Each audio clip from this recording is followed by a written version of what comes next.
بسم اللہ الرحمن الرحیم. وعن سعد بن ابی وقاص رضی اللہ تعالی عنہ قال كنا عند رسول اللہ صلی اللہ علیہ وسلم فقال أيعجز أحدكم أن يكسب في كل يوم 1000 حسنة فسأله سائل من جلسائه كيف يكسب 1000 حسنة قال يسبح 100 تسبيحة فيكتب له 1000 حسنة او يحط عنه 1000 خطیہ. رواہ مسلم.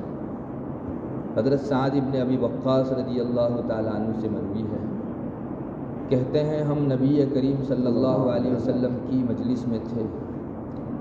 آپ نے فرمایا تم میں کا ایک آدمی اتنا عاجز و بے بس ہے کہ ہر دن 1000 نیکی نہ کما سکے. تم میں کا ہر آدمی اتنا عاجز و بے بس ہے کہ روزانہ 1000 نیکی بھی نہ کما سکے. بیٹھنے والوں میں سے ایک پوچھنے والے نے یوں پوچھا کہ 1000 نیکی کیسے کمائی جا سکتی ہے؟ آپ صلی اللہ علیہ وسلم نے فرمایا 100 مرتبہ سبحان اللہ پڑھو تو 1000 نیکیاں اس کے لیے لکھی جاتی ہیں یا 1000 گناہ اس کے معاف کر دیے جاتے ہیں. 100 مرتبہ سبحان اللہ پڑھو تو 1000 نیکیاں اس کے لیے لکھی جاتی ہیں یا 1000 گناہ اس کے معاف کر دیے جاتے ہیں. نبی کریم صلی اللہ علیہ وسلم اس میں اللہ تبارک و تعالیٰ کی تسبیح ذکر فرمانا چاہتے ہیں. اس کا اپنا اجر و ثواب ہے. آپ فرماتے ہیں کوئی آدمی 100 مرتبہ سبحان اللہ پڑھے تو اللہ تعالیٰ اس کے لیے 1000 نیکیاں لکھ دیتے ہیں یا 1000 گناہ معاف ہوتے ہیں.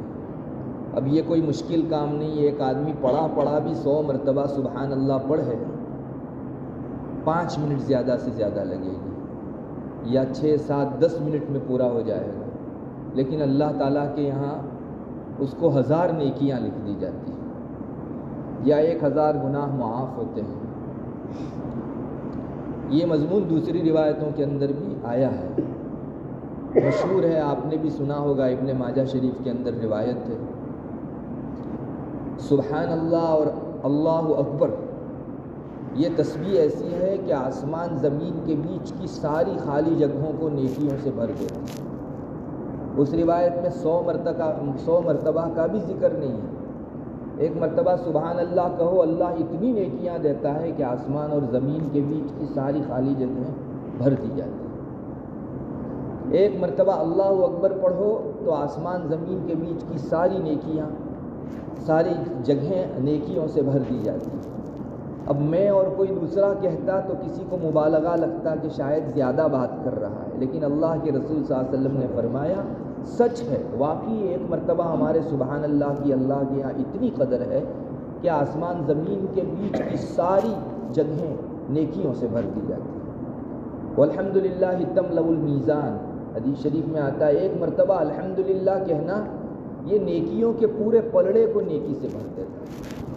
اور یہ جو جس میں نیکیاں اور برائیاں تولی جائے گی، جس کو میزان اور ترازو کہتے ہیں، وہ ہمارے یہاں چھوٹا جو بنیے کا ترازو ہوتا ہے وہ نہیں ہوگا. اتنا بڑا ترازو ہوگا کہ آسمان زمین اور ساری کائنات پلڑے میں رکھ دی جائے تو اس میں سمو جائے. اتنا بڑا پلڑا ہوگا. اللہ کے رسول صلی اللہ علیہ وسلم فرماتے ہیں مومن بندے کے ایک مرتبہ الحمدللہ کہنے کی اللہ کے یہاں اتنی قدر ہے کہ اگر وہ ایک مرتبہ الحمدللہ کہے اللہ پورا نیکیوں سے میزان کا پلڑا بھر دے گا. بس اسی لیے آپ صلی اللہ علیہ وسلم نے فرمایا کام بہت چھوٹا ہے، وہ بھی اگر کوئی آدمی نہ کر سکے تو معاشرے میں اس سے زیادہ بے بس کوئی آدمی، اس سے زیادہ بے کس اور عاجز کوئی آدمی. ہماری زندگی میں چلتے پھرتے ہم لوگ یہ نیکی کما سکتے ہیں. آدمی پڑا ہو، بیمار ہو، کچھ نہ کر سکتا ہو، وہ بھی اپنی زبان کو ہلا سکتا ہے، سبحان اللہ الحمدللہ کہہ سکتا ہے. اس لیے بڑی اہمیت کے ساتھ اس مضمون کو لینا چاہیے کہ ہم لوگ سبحان اللہ کثرت سے پڑھا کریں. لیکن ایک چیز یہاں اس سے زیادہ اہمیت کی ہے، وہ یہ ہے کہ نیکیوں کا کمانا تو آسان ہے لیکن نیکیوں کا بچانا مشکل ہے. ایک آدمی نل کے نیچے اگر پانی بھرنا چاہے تو اس کو یوں چلو دونوں کو جمع کرنا پڑے گا تب پانی آئے گا. اگر آپ نل کھولیں فل نل کھولیں لیکن ایسے کھڑے رہیں تو پانی آپ کے ہاتھ میں نہیں آئے گا. اس لیے یہ سب حدیثیں ماشاءاللہ ہمارے نیکی کے جذبے کو بلند کرنے کے لیے بہت اہمیت رکھتی ہیں، لیکن اس سے زیادہ کوشش اس کی کرنی چاہیے کہ ہماری نیکیاں ختم نہ ہوں. حدیث شریف میں اور قرآن کریم میں کچھ ایسے بھی اعمال بتائے گئے ہیں جس سے نیکیاں بسم ہو جاتی ہیں، ختم ہو جاتی ہیں. ان چیزوں سے بچنے کا خاص اہتمام کریں، اور جن چیزوں کے کرنے سے نیکیاں بچتی ہیں ان کے کرنے کا اہتمام کریں. ابن حجر ہیثمی نے اپنی زواجر کے اندر ایک لمبی حدیث لکھی ہے. اس میں اسی طرح ایک مرتبہ آپ صلی اللہ علیہ وسلم نے معمولی عمل کے اوپر بہت کچھ نیکی اور اجر ارشاد فرمایا کہ اتنا کر لو اتنا زیادہ اجر و ثواب آپ کو ملے گا. تو وہاں ایک اعرابی اور بدو تھا، گاؤں کا رہنے والا. وہ پوچھنے لگا حضرت اگر اتنے مختصر سے کلمے پر اتنی ساری نیکیاں رہے گی تو کوئی آدمی جہنم میں جائے گا ہی نہیں، ہر ایک ان کو پڑھ کے جنت میں جائے گا. یہ مضمون ذکر کر رہا ہوں، خلاصہ ذکر کر رہا ہوں حدیث شریف کا. غالباً اس وقت آپ صلی اللہ علیہ وسلم نے یہ بات ارشاد فرمائی کہ جی نیکیوں کا کمانا تو آسان ہے، مگر کل انسان نے دنیا کے اندر اس کو جو کچھ نعمتیں ملی ہیں ان کا شکر اگر ادا نہیں کیا ہوگا تو وہ ساری نعمتیں لائن میں کھڑی ہو جائے گی. دنیا میں کتنی نعمتیں ہم پر ہیں، اگر ہم نے ان کا شکر ادا نہیں کیا تو کل قیامت کے دن یہ نعمتیں لائن میں کھڑی ہوگی اور اللہ سے کہے گی اللہ اس نے میرا شکر ادا نہیں کیا تھا، تو نے یہ نعمت کی شکل میں مجھے اسے دیا تھا، اس نے مجھ پر شکر ادا نہیں کیا، مجھے اپنا حق دلوائیے. اللہ تعالیٰ فرمائے گا کہ ٹھیک ہے اس کی نیکیوں میں سے اپنا جتنا حق ہے لے لو. روایتوں میں آتا ہے ایک چھوٹی سی نعمت اٹھے گی اور اس کی پہاڑوں جتنی نیکیوں میں سے بڑا حصہ لے جائے گی. پھر دوسری نعمت اٹھے گی اور باقی رہا وہ سب لے جائے گی. ساری نعمتیں ابھی لائن میں کھڑی ہو گئی. تو آپ صلی اللہ علیہ وسلم دوسری اس حدیث میں اس طرف بھی توجہ دلانا چاہتے ہیں کہ نیکیاں کرو اور ان کے بچانے کا زیادہ اہتمام کرو. ہم لوگوں کو چاہیے کہ ہر نعمت کے اوپر ہم لوگ اللہ تبارک و تعالیٰ کا شکر ادا کریں. ایسے بعض اعمال ہیں جن کو نہ کرنے کی وجہ سے نیکیاں بسم ہو جاتی ہیں، اور ایسی بدعمالیاں بھی حدیث شریف میں گنوائی گئی ہیں جن کو کرنے کی وجہ سے نیکیاں بسم ہو جاتی ہیں. یہ مستقل ایک ٹاپک ہے، حدیث شریف میں اس کو مستقل بیان کیا گیا ہے، اور ہم لوگوں کو اس طرف توجہ دینی چاہیے کہ ایسے اعمال کون سے ہیں جو ہماری نیکیوں کو ڈریگن کی طرح کھائے. ہمیں چاہیے کہ ہم یہاں جو ایک چیز ذکر کی گئی اللہ کی نعمتوں کا شکریہ ادا کیا کریں، اور ہر نعمت کے بارے میں پوچھا جانا ہے. لَتُسْأَلُنَّ يَوْمَئِذٍ عَنِ النَّعِيمِ. اللہ فرماتا ہے ضرور تم سے پوچھا جائے گا تم کو جو کچھ نعمتیں دی گئی ان ساروں کے بارے میں.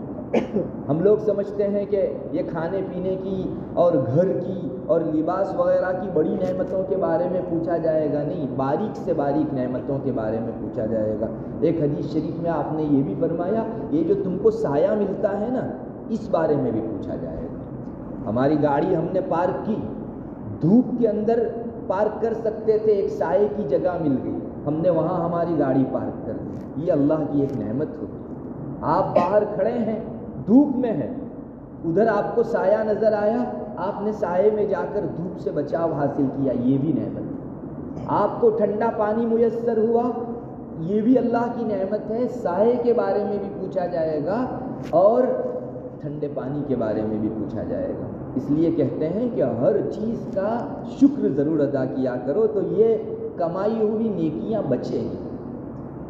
اور ملا علی قاری نے ایک روایت ذکر فرمائی ہے کھانے پینے کا حساب اللہ کے یہاں بہت مشکل ہوگا، چونکہ ہم کتنا کھاتے ہیں اور اس کے مقابل میں شکر کتنا ادا کرتے ہیں، دونوں کو کمپیئر کریں گے ہم کو اندازہ ہو جائے گا. اور چھوٹی نعمت اگر ہماری کثرت سے نیکیاں لے جائے گی تو بڑی بڑی نعمتوں کے اوپر ہم نے شکر ادا نہیں کیا ہوگا تو کتنے خسارے میں ہم لوگ رہیں گے. کھانے پینے کے سلسلے میں بہت آسان علاج حدیث شریف ہی میں بتایا گیا ہے. ملا علی قاری فرماتے ہیں، ایک روایت ذکر کرتے ہیں جس کا خلاصہ یہ ہے کہ کوئی آدمی کھانے سے پہلے بسم اللہ علی برکت اللہ، بسم اللہ علی برکت اللہ، کھانے سے پہلے یہ پڑھے، اور کھانے کے بعد الحمدللہ الذی اشبعنا واروانا وانعم علینا وافضل یہ پڑھے، تو اللہ تعالیٰ اس کھانے کا حساب نہیں لیں گے۔ اتنا سستا سودا ہے، بس مختصر سا شروع میں اور آخر میں کلمہ پڑھ لو اور اپنے سارے کھانے سے بے حساب بن جاؤ۔ تو اتنا کھانے سے پہلے پڑھنا چاہیے بسم اللہ علی برکت اللہ، اور کھانے کے بعد الحمدللہ الذی اشبعنا واروانا وانعم علینا وافضل۔ انشاءاللہ اس کھانے کا حساب نہیں ہوگا۔ اسی طرح مہمان کے ساتھ جو کھانا کھایا جاتا ہے اس کا بھی جو ہے حساب نہیں ہوتا۔ حضرت شیخ الحدیث شیخ زکریا نور اللہ مرقدہ کا مقولہ سنا ہے، حضرت فرمایا کرتے تھے کہ مجھے جب کسی چیز کے کھانے کا شوق ہوتا ہے تو میں مہمان کو بلا لیتا ہوں اور اس میں اپنی مرغوب چیزوں کو پکوا لیتا ہوں تاکہ اچھا کھانا بھی ہو اور حساب بھی نہ ہو۔ بہرحال اللہ تبارک و تعالی ہمیں ان نیکیوں کے کمانے کی اور ان کو بچانے کی توفیق عطا فرمائے۔ آمین آمین۔ جب یہ روایت ہم نے سنی تو کم سے کم اس روایت کے اوپر عمل کرنے کے جذبے سے تعمیل میں ہم 100 مرتبہ سبحان اللہ ضرور پڑھ لیا کریں۔ جو بھی حدیث سنیں زندگی میں کم سے کم 1 مرتبہ عمل اس پر ضرور اور زندگی کا معمول بنا لیں تو ہماری زندگی پاکیزہ بن جائے گی، اللہ کی چہیتی اور پیاری بن جائے گی۔ اللہ تبارک و تعالیٰ توفیق عطا فرمائے۔ آمین۔ وآخر دعوانا الحمدللہ سبحان اللہ وبحمدہ، اشہد ان لا الہ الا اللہ۔